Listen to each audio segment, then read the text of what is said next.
our reaction video on celebrity perfume collection. And this time around, the celebrity fragrance collection na magre-reaction video tayo ay totally naman na may puso. Welcome back to TOT, I'm Rai. In this channel, we talk all tea and a little bit of shade on tech, trends, travel, and taste. So today, titignan naman natin kung ano ang mga fragrance collection ni Heart Evangelista. Tapos tignan natin ano-ano nga ba yung pwede natin mga fragrances na ma-recommend sa kanya. So a little disclaimer ha, I work for a fragrance company here in the Philippines as the country director. Whatever opinion that I have in this video does not reflect the position or the opinion of my company and the customers. So I love scents because, it really transports me to that certain time of my life. So I love to use perfumes on like favorite days, like my wedding, my first date with my husband. So it's just very memorable. And the power of fragrances for Heart Evangelista is more on the memories that she associated with these different fragrances. And there's actually a study about scents and how it triggers a certain memory. So I love, having specific That's true. perfume. Okay, so basically there are a lot of types of perfume, but we have about 3 kinds. The very first would be EDPs. These are like the most common ones. EDPs or eau de parfum, or in short, perfume. So these are the ones that are a bit pricey, but it will be definitely worth it because it'll last you the whole day. Eau de parfum. Basically, in French, it's perfume water or pabango. And she mentioned that it's more expensive or a bit pricey. That's correct, primarily because it has a fragrance oil dosage. So we're talking about dosages here of about maximum 25%. So ibig sabihin nun, there's 25% fragrance oil in a bottle of the perfume. And the rest of the ingredients there would be just water and alcohol. So those are the basic ingredients. By the way, I'm a chemist by profession. And other ingredients that they put there could be colorants or sometimes solubilizer to make sure that the fragrance oil mixes well in the hydroalcoholic solution. And she mentioned na mas tumatagal siya. Yes, to a certain extent, the dosage of the fragrance dictates kung gaano or kung mas tumatagal yung pabango. There are other factors, of course, that make your fragrance more long-lasting, or yung iba sinasabi na tenacity, longevity. But I will tackle that in a separate video. This one's called Fabulous. So this one is the same as that of Bea Alonso. This is actually for your wrist. OMG. You know what, guys? I wouldn't recommend what she did. Takip nung bote, tapos ilalagay mo sa wrist. Because you kind of contaminated the fragrance inside. Mas maganda kung ilalagay nyo na lang siya sa mas maliit na bote, tapos yun yung i-spray nyo. With a smaller bottle. This one's like a little spray. Ayun naman pala. Because when you have... Ayun naman pala, may small bottle. This is from Francis Kirk de Jean. This is super mabango. It's floral. It's also very light. I mean, it's strong but lighter than strong, if you get what I mean.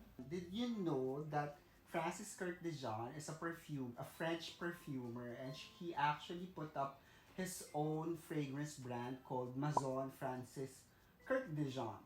And this gentle fluidity that she showed is the gold version, because there's also a silver version.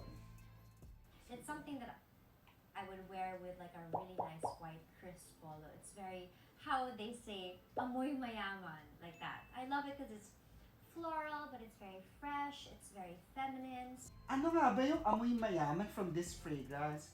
Probably the powdery musky direction. And what makes this fragrance very interesting is the sensual combination of powdery and musky with vanilla and amber. So that direction of very soft, cocooning, very caring, mixed with very sweet vanilla and amber, I think yun yung sinasabi niyang amoy mayaman. And the crisp white polo, siguro kasi yung powdery musky direction niya makes it very white. This is number 5 Chanel. So this is really a classic. It's very strong.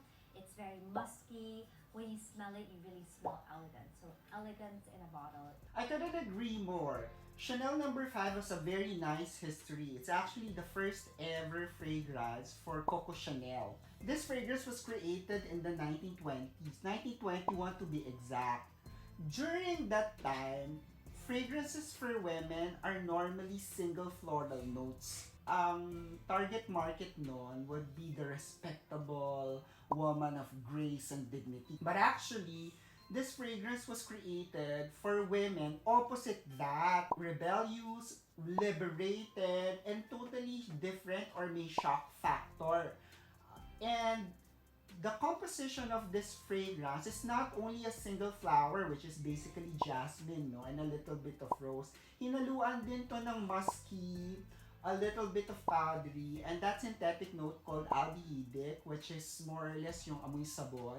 If you're familiar with the regular Dove soap, that's basically what an aldehydic scent is. Kaya siya number 5 kasi Coco Chanel was raised by nuns. So, ano siya, very religious person. And yung 5 na yon represents the Holy Trinity plus the body and the spirit. So, kaya Chanel number 5. And during that time that they were evaluating different formulations for Chanel fragrance, there were 24 formulations created at that time. So, syempre, yung number 5 yung napili niya. Kaya Chanel number 5. Okay, so we move on to the next kind of perfume. This is EDT or Eau de Toilette. This is the one that you also see in the market. It's sometimes cheaper, but not necessarily. Second type of perfume that she mentioned is eau de toilette or toilet water. So this type of perfume will have about maximum 18% fragrance oil dosage. So I would start with Mugler. This one, I remember specifically the day that I discovered this. I was 14. I was at an acting workshop, and one of the models was wearing this scent. So it was so like memorable because it has this distinct spicy yet sweet and strong scent about it. It's super sexy, so it's something that I love. My husband actually loves this, and I would wear this maybe when I'm wearing black or it's winter or whatever, but I wear this all the time. The scent doesn't last the whole day. She talked about Angel by Thierry Mugler. This is actually one of the top 30 bestseller globally. It's actually, again, combinations of vanilla and amber, so matamis, kaya sinasabi niya na sexy or panggabi or pang winter. And the heavy sweet notes are actually combined, yung vanilla and amber heavy sweet notes are actually combined with candy caramel notes together with floral and a little bit of red juicy fruity notes. She mentioned that it does not last the whole day. I think it's more of the blooming, no? Or yung sumasabog or nanunuot yung amoy. Kasi this fragrance has a lot of heavy molecules. So hindi talaga siya bursting or blooming. And my other favorite would be Penhaligon's Luna. This is something that I love. I mean, it reminds me of my happiest day. I got married. This was my perfume. And this is actually the perfume that I was wearing when my husband and I started to date. So it's very memorable. As you can see, it's almost gone. Alright, so she mentioned her most favorite fragrance now. It's Penhaligon's Luna. This fragrance, again is on the powdery, musky direction. What makes it unique and so refreshing is it's actually mixed with some citrus and floral notes. Actually, rose lang din yon. That's why sinasabi niya that it's good for daily use. Okay, so we move on to Cologne. Okay, this would be the most common. We all use it growing up. This would probably be the first bottle that you and I can relate to. We had that. Maximum dosage of colognes normally is about 5% of fragrance oil. Its format could be eau de cologne, or it can also be a splash cologne, or it can also be in a body spray or body mist type. We also had Nuco. They're cheaper because you usually have to spray it over and over again because the alcohol content is higher, so there's less fragrance concentration, so you lose the scent right away. Basically, that's how it is. And it's also fresh. It makes you feel fresh, especially here in the Philippines. It's very humid, it's hot, so it's a good reminder for us to stay clean, feel fresh, and by spray it all over your body. So my very first. So tama yun, no? Since the maximum dosage of fragrance oil is only about 5%, to a certain extent, it can affect the fragrance long-lastingness, so you have to reapply. And sinabi nga niya na you lose the scent easily. Not all the time. You can find cheap colognes in the market that could last you the whole day. You'll be surprised. She also mentioned that since it's very humid in the Philippines, so it's nice to apply this type of perfume. That's true. It actually mimics taking a bath. Kasi the moment you splash yourself with cologne, kaya tayo may splash cologne, the feeling of refreshed and smelling like stepping out of the shower, that feeling. And the next would be, this reminds me of Paris. I wore this when I went to Paris. The first time I went to Paris, I bought myself a really big bottle. This is from Hermes. It's, how do you pronounce? Rhubarb? Rhubarbe. So this is from Hermes, Rhubarb. So yeah, this is the color red cologne. So it's super nice. It's fresh. It has a distinct smell. I love it. It's like a signature smell. She mentioned one fragrance from Hermes called Rhubarb de Écarlate. It actually has a star ingredient called rhubarb. So she mentioned it's unique. Yes, it's unique kasi wala namang rhubarb sa Philippines, and I don't think we're familiar with that. It's more of a green scent. And yes, my ultimate favorite, you'd be surprised, I'm sure some of you. This one is from Bath and Body Works. This is Dark Kiss. I have everything. If I had a lip balm, or I would definitely have the body wash, the lotion. This is something that I use every night. I'm a little bit surprised that Heart Evangelista would choose a fragrance from Bath and Body Works. So, Bath and Body Works kasi and Victoria's Secret, they're coming from one and the same company.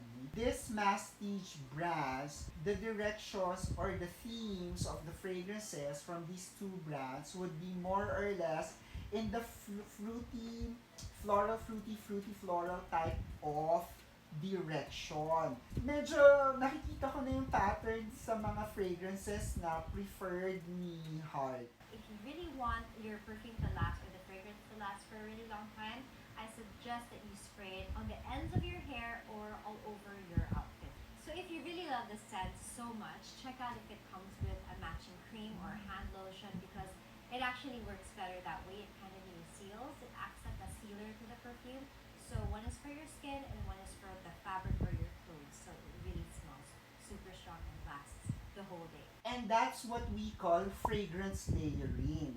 So aside from the perfume bottle itself, you can also buy the other formats that fragrance comes in body wash, body lotion, hand cream, even hand sanitizer or hand wash. The idea on fragrance layering is that you put one layer on top of the other. To a certain extent, yes, it seals the fragrance, but more importantly, on a technical note, is nagdadagdag ka kasi ng dosage of the fragrance oil on your body, on your skin, or even on your clothes. So, it will last longer. Okay, I've mentioned two directions or two fragrance themes that Heart prefers. The first one is more on the sweet vanilla amber type. I would recommend Heart to try out Lancome's La Vie Est Belle and Giorgio Armani's C. Tapos marami rin yung mga flanker variants. The other fragrance theme that is quite common for Heart is the cologne direction. I think she likes it yung very fresh lang na pabango, and I've actually created a scent mukbang of the different citrus fragrances that I have.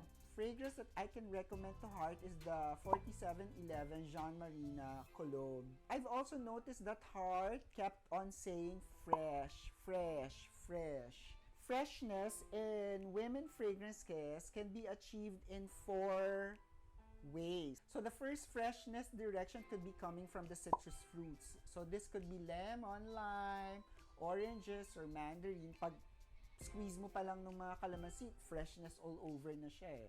And that gives you a really good bloom in your fragrances. The second freshness approach is the use of a lot of floral fragrances or floral note. The smell of jasmine or sampaguita, roses, rosal, ilang-ilang, yan yung mga white floral direction. The third way, the use of juicy fruits. So ano-ano ba itong mga juicy fruits like apple? It can be red or green apple. You can try out pear, and also some of those tropical fruits like pineapple or melon, watermelon. And the fourth way to create freshness in a bottle, the use of a synthetic molecule called aldehydes or aldehyde. I mentioned it earlier in the video. The best example of an aldehyde would be the smell of Dove soap. 'Di ba? Parang amoy bagong ligo ang pakiramdam. So that's it. Thank you very much for watching this reaction video on Heart's favorite fragrances or fragrance collection. I hope you like this video and you share it to your friends. So kung meron kayong alam na fragrances naman that you would like me to react on, please comment down below also. Maraming salamat for watching this video and bye!